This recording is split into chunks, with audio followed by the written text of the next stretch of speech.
Welcome to Southern Gal True Crime. I share missing persons, cold cases, true crime in the news, and more. And please check out my playlist for more missing persons and unsolved cases. 4-year-old Jessica Gutierrez was sleeping in a bedroom with her two sisters in her family's Lexington, South Carolina mobile home during the evening hours of June 5th, 1986. An unknown intruder entered the house sometime between 11:30 p.m. that evening and 9 a.m. on June 6th, the following morning. The intruder apparently broke in through the living room window, removed the screen and curtains, and then removed Jessica from the bedroom and left the residence through the front door. Jessica's mother discovered the crime scene and her disappearance on the morning of June 6th. Her 6-year-old sister, Rebecca, stated that she had been taken by, quote, the man with the magic hat and beard, and Jessica has never been heard from again.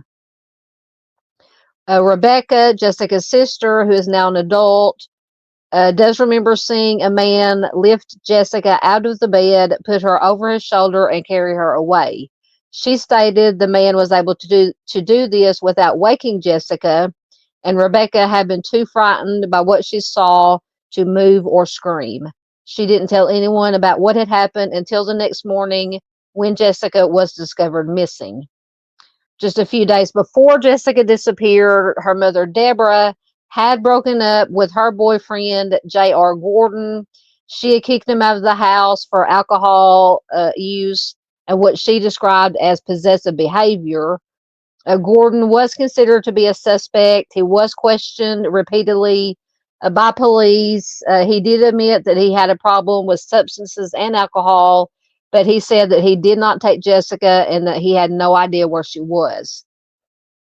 He was never charged in her case. He was later cleared in the investigation.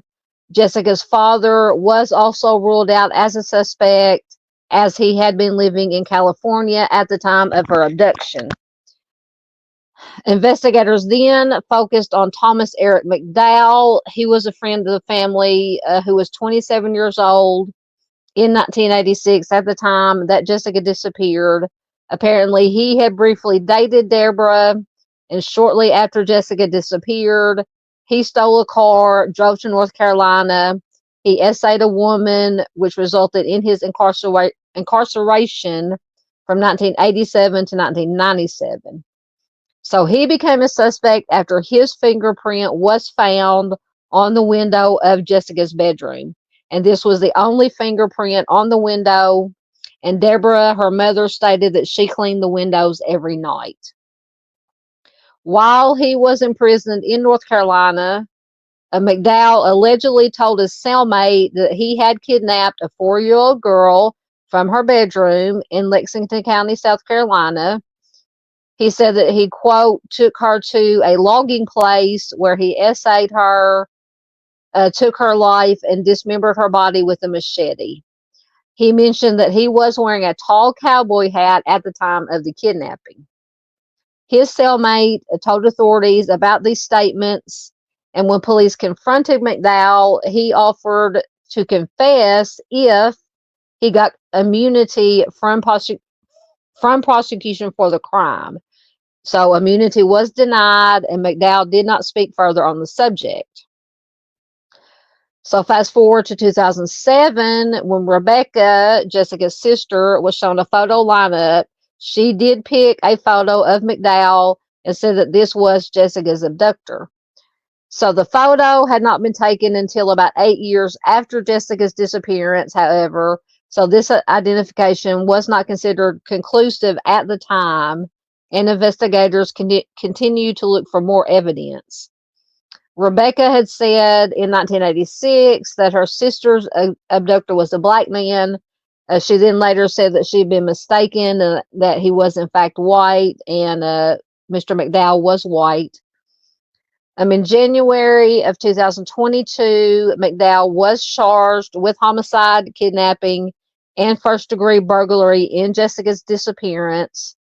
The jailhouse informant, whom McDowell allegedly confessed Jessica's homicide to, did testify him against did testify against him at the trial.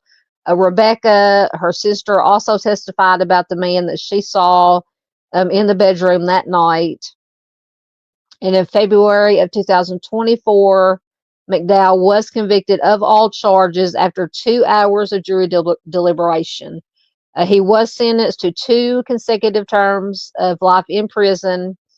Apparently he isn't the only convicted offender in his immediate family. His older brother has been on the death row in California since 1984. Unfortunately, Jessica's remains have never been found, but obviously foul play hasn't been suspected.